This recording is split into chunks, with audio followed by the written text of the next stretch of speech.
Hello all, hope you all are well. तो चलिए आज एक बहुत ही इंटरेस्टिंग शॉर्ट क्वेश्चन डिस्कस करते हैं from the chapter electricity and अपनी अंडरस्टैंडिंग इस पे क्लियर करते हैं। बेसिकली आज का जो क्वेश्चन है उसमें आपको ध्यान क्या देना है कि मेजोरिटी ऑफ द स्टूडेंट्स का थोड़ा अंडरस्टैंडिंग प्रॉब्लम इस क्वेश्चन में आता है, इसलिए मैं आपके ये वाला क्वेश्चन आपके साथ डिस्कस करने वाला हूँ। तो हम समझेंगे आज के क्वेश्चन में दिक्कत कहाँ आती है और उसको किस तरीके से हमको रिजॉल्व करना है।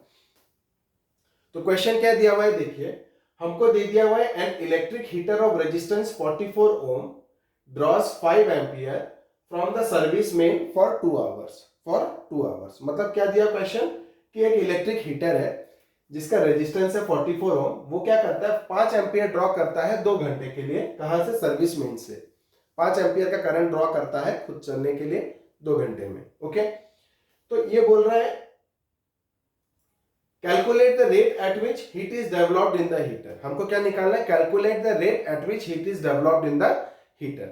तो ध्यान दीजिए कि आपका कोई भी हीटिंग अप्लायंसेस होता है उसमें क्या रहता है, एक टाइम रहता है कि जैसे हम लोग उसका जो सेटिंग रहता है तो उसको हम लोग ऑन किए तो सेटिंग तक पहुंचने के लिए टाइम लगता है, हीटिंग होने के लिए टाइम लगता है। तो यहां पूछा है कि find the rate at which heat is developed in the heater. अब क्वेश्चन क्या है, देखिए कंफ्यूजन किधर है। आपको गिवन कंडीशंस में दे दिया हुआ है रेजिस्टेंस, दे दिया है कि 5 एम्पियर का करंट वो कंटिन्यूसली ड्रॉ कर रहा है फ्रॉम द सर्विस में, कितने घंटे के लिए? 2 घंटे से ड्रॉ कर रहा है। एक तो कंफ्यूजन पॉइंट ये टाइम देके आपको कर दिया यहां पर कि ये टाइम हमको चाहिए कि नहीं रेट निकालने के लिए, रेट निकालने के लिए टाइम का जरूरत है या नहीं है इधर इस क्वेश्चन में। तो ये पूछा था calculate the rate at which heat is developed in the heater. तो ध्यान दीजिए यहां पर कंफ्यूजन है कि मेरे को हीट एनर्जी निकालना है कि पावर निकालना है, हीट एनर्जी निकालना है कि पावर निकालना है। तो देखिए ये बोला calculate the rate at which heat is developed in the heater, और rate of development of heat क्या है? Nothing but power. क्या है? पावर। देखिए कोई भी एनर्जी है ना वो क्या होता है? Power into time. कोई भी एनर्जी है वो क्या होता है? Power into time. तो यहाँ पे हीट एनर्जी है तो हीट एनर्जी कितना हो जाएगा? Power into time. अब हमको निकालना है the rate at which heat is developed, मतलब इस टी को आप इधर ले आइए। तो rate at which heat is developed H by T is equal to P. So ये क्या हो गया?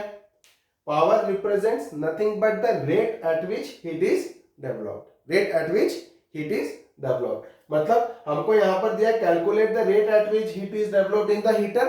तो सिंपली ये कहना चाहता है, आप क्वेश्चन को रिप्लेस कर दो, क्या कहना चाहता है?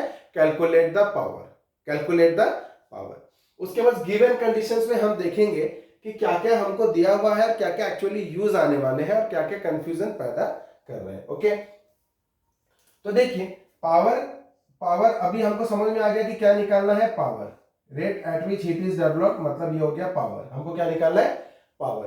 अब पावर का फॉर्मूला हम जानते हैं V इंटू आई, वोल्टेज इंटू करंट। अगर मैं V की जगह क्या कर दूं? IR डाल दूं तो कितना हो जाएगा? I square R। ठीक है, और अगर मैं I की जगह V बाई आर डाल दूं तो P कितना हो जाएगा? V square by R. और भी अदर फॉर्म्स है, अगर I को अगर आप Q बाई T के फॉर्म्स में लिखो तो भी आप एक फॉर्मूला और आ जाता है। लेकिन हमको देखना है कि हमको जस्ट पावर निकालना है, हमको दिया क्या हुआ है और क्या हमको यूज करना है। ठीक है, तो मैं क्या लिख रहा हूं, अपने को अप्लायंस क्या दे दिया? इलेक्ट्रिक हीटर, तो मैं वो लिख दिया इलेक्ट्रिक हीटर। ओके, सेकंड मेरे को दे दिया रेजिस्टेंस, कितना दे दिया उसको? 44 ओम्स। करंट कितना दे रहा है वो? 5 एम्पियर का करंट ड्रॉ कर रहा है। ठीक है, अब मैंने देखा कि ये मेरे को सर्विस मेन से जो 2 घंटे से चल रहा है और 2 घंटे से 5 एम्पियर ड्रॉ कर रहा है, तो ये टाइम मेरे को चाहिए क्या? मेरे को अभी निकालना क्या है? पावर। और पावर निकालने के लिए मेरे पास आर है और आई है, आर है और आई है। तो मेरे पास आर की वैल्यू है, मेरे पास आई की वैल्यू है, मेरे को निकालना है पावर। तो मैं निकाल सकता हूं कि नहीं इस फॉर्मूला से? तो मेरे को ये टाइमिंग की कुछ जरूरत नहीं है। तो कितना हो जाएगा? पावर इज इक्वल टू कितना हो जाएगा? आई स्क्वायर आर। कितना हो जाएगा? आई स्क्वायर आर। आई की वैल्यू कितनी है? 5। 5 का स्क्वायर कितना हो जाएगा? 25। और आर कितना हो गया? 44। आर कितना हो गया? 44। तो कितना हो जाएगा देखिए? 44 इंटू 25। सो 25 इंटू 44, 25 4 जा 100, 4 5 जा 20, 0 2 4 2 जा 8 9 10 100। तो ये भी कितना आ जाएगा? 100। तो कितना आ रहा है? 1100। तो ये हो गया 1100। हमने ऐसा यूनिट रखा था, इसको ओम में रखा था, इसको एम्पियर में रखा था, तो पावर भी अपने ऐसा यूनिट में आएगा। तो कितना हो गया 1100 वॉट। तो पूछा था calculate the rate at which heat is developed in the heater, तो हम लोग क्या लिखेंगे, heat is developed in the heater, heat is developed in the heater at the rate